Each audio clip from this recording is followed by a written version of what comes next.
Sessions at sunrise, a way to begin every morning. Most mornings, I'm up to see the sun, and I'm used to thinking and feeling in words. I wonder what will animate me today, or what will go away. I find myself in the realm of a hope dealer. I have no suit to put on, just learning to be me, not fancy, just a little clear. Am I doing all I can to preserve great leaders? Save geniuses? Am I doing all I can to bring great parents to children, great leaders to organizations?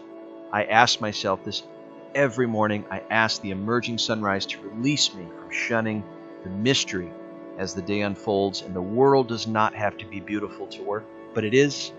So let's meet it where it is, pay close attention to things, and see possibilities. Welcome to Sessions at Sunrise.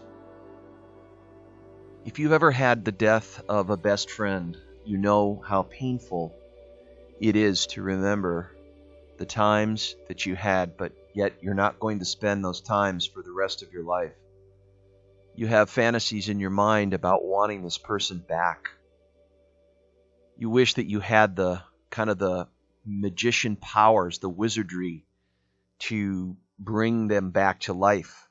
You could wave a magic wand and want them back, only to feel their presence and the missing piece that you have in yourself because of their loss. These moments you shared with these best friends are people that shaped you. They brought you to be who you are. They have etched qualities in themselves, in your being, in your soul, and they have become part of a network that shapes you. You exist in a network of conversations. So there really wasn't a way for you to be you without including their influence and their gifts, their exposure to you in your life. So they go on living as a part of your heart, and that's where they stay living, is in your memory. You keep them alive because you love them and cherish them and remember the best times that you had. One of the experiences that I bared last year was the death of my best friend. This was a person that I thought would be the last that would take his own life.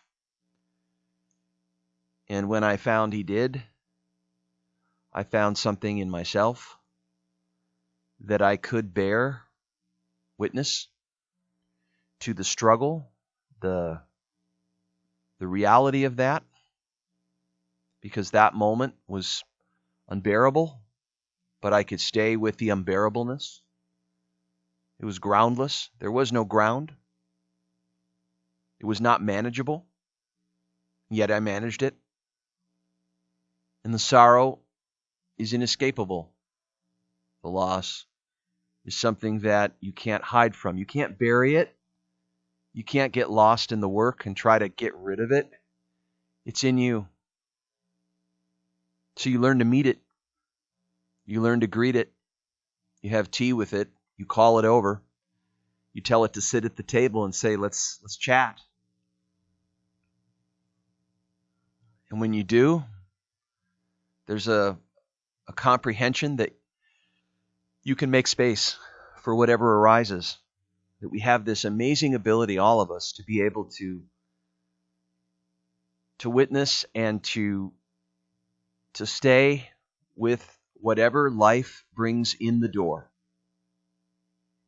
This doesn't take just your own habits. It doesn't happen because life trains you for it. It requires some personal cultivation, meditation, learning to breathe, centering, to be able to stay present to everything, anything that arises. But I think one of the greatest difficulties is when I pass experiences that I don't get to share with my friend. Oftentimes I feel like I'm passing experiences that I wish he had been able to have.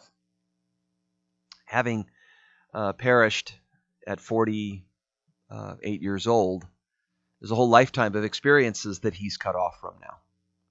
And I get to have those experiences. And when I'm having them, the most dearest ones, the ones where you're watching your children do things, the ones where you're so moved or touched by moments that you wish that he was in you and watching. And there's been moments when I have felt him being in the room, when I'm having these moments. And it's like stained glass, you know. It's like the color that's on the glass that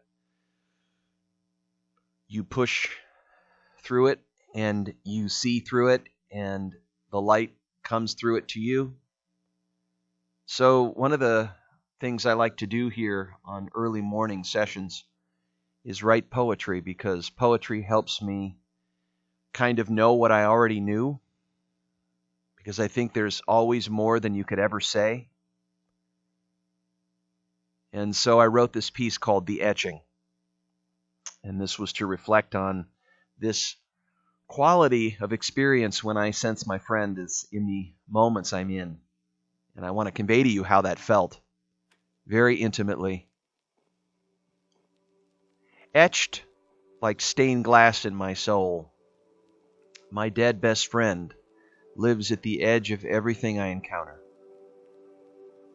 Where sounds and scents invite him into now, the film I'm watching has cast your shadow on the screen.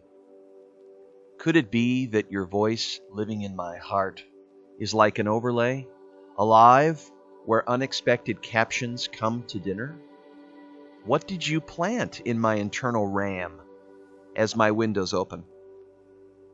Your soul, like this earth, chains me to remaining here in the garden. I cannot erase the way you took your own life, hung like dead fruit outside, and 3 children etched your short-lived life into wherever their future flows. I shall not know where you went until I get there. Blessed are the memories of your influence. It may be your only way of staying alive. Did your soul return to earth in a newborn baby? Or are you housed in the animals I encounter? Or perhaps you are everywhere in everything, like the scent of an incense stick filling the space. My dear friend, to find you again is nothing for me but to the powers above. I ache for a good meal with you and a great talk. Our time on earth seeded me to live the unlived life, and the seed planted a memory in a soulful spiral dance. Why destiny took you suddenly, I will never, ever know. You are still unfolding through my consciousness. And I find your voice etched in moments and felt you inside me as your guest house. My laughter of my sweet daughters and the campfires at the beach, media moments and words all haunt me in sudden pop-ups. Softly, once more, the heart opens gashes of grief and loss, with gushers of loving memories gone by. Oh, so grateful I am to have your presence remain as the tears well up. They wash away what distracts me to remember the best of times, and to make memories of those integrated from my past again. I follow the spiral of stained glass windows where the mysteries sleep, where only a fool would pretend to understand forces moving him. Everything is waiting for me to find you there. The Etching. Etched like stained glass in my soul.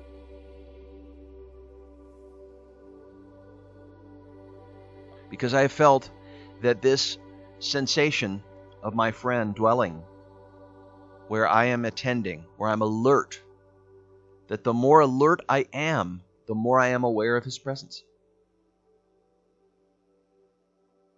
And the more that I find meaning in things, the more I am alert to his meaning in my life.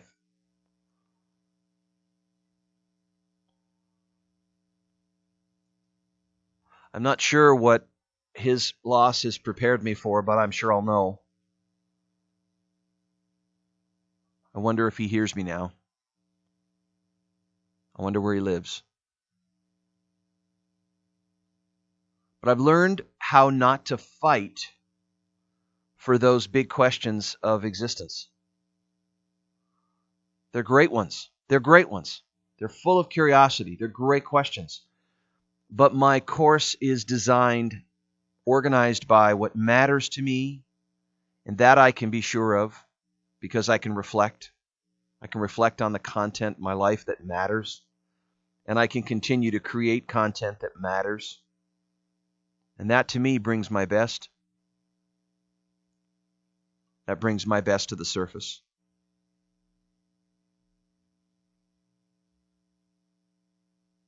I await the day that maybe I will meet him again.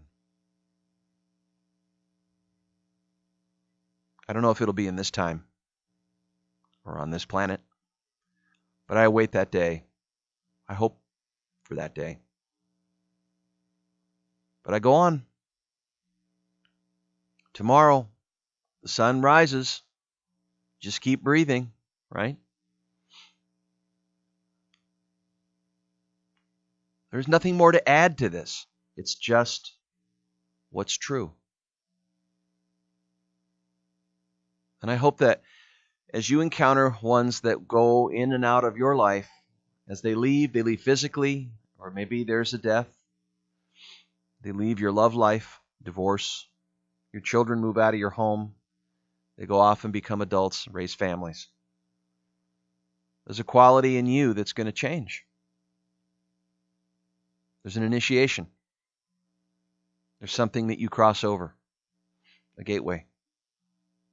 There's something that you gain and there's something you lose. Because that's the story of it. And you will be restored if you're open. You'll be restored if you're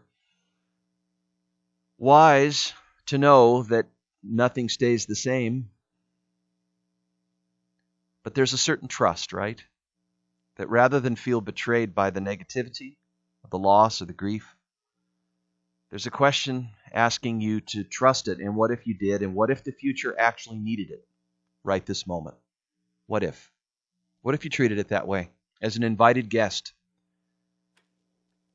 My mind doesn't know how to get its way into that. My heart does. I suppose my soul does. It gets that. And that's why it's here. To learn. To learn to let go. Yeah. To learn to let go. Because when there isn't any days left or my last breath is up and yours too, we're probably going to ask ourselves, what did you put between you and being free? Free to let go, free to live full, live alive, live alert, to live the etchings of life itself, the aesthetics, the details. There's no better moment than this moment. Everything is significant. So, this is a great one for you to probably play back, because I know that you will have loss. You will have people come and go. That's part of the curriculum of life, is to learn. It's all a big boot camp. Thank you for this time.